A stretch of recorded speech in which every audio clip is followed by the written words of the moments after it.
ভাই মেট্রোতে আজকে যা হয়েছে না তোকে আমি কি বলবো, শুধু একটাই কথা বলতে পারি, ভিড়ের মধ্যে যখন বিশাল ভিড় টিড় থাকবে তখন ওই নামার আগে আগে মোবাইলটা হাতে রাখবি না। যে কোনো মুহূর্তে যে কোনো কিছু হয়ে যেতে পারে। আমি মোবাইলটা হাতে নিয়ে সোশ্যাল মিডিয়া এটা ওটা সেটা করছিলাম, মেট্রোর মধ্যে তো এটা করে থাকি, কিন্তু আজকে বিশাল ভিড় ছিল। নামার সময় দেখলাম দমদম চলে এসেছে, ফট করে মোবাইলটা লক করে পকেটে ঢুকিয়ে দিলাম, দিয়ে নামলাম। আমার নেমে দেখছি মোবাইলটা আর পাচ্ছি না। মানে ওই ভিড়ের মধ্যে কেউ ঝেপে দিয়েছে হয়তো, এটা ভেবেছিলাম আমি, কিন্তু পকেট মারলে তো বুঝতে পারতাম।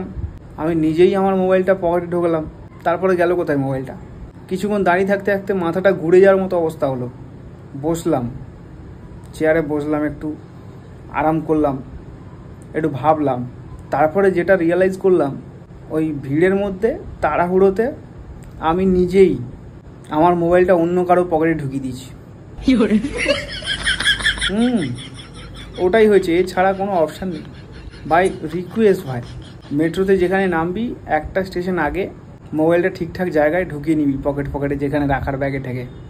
তাড়াহুড়ো না ভাই, এত টাকার মোবাইলটা নিজের হাতে দান করে দিলাম, কার যে পকেটে চলে গেল কে জানে।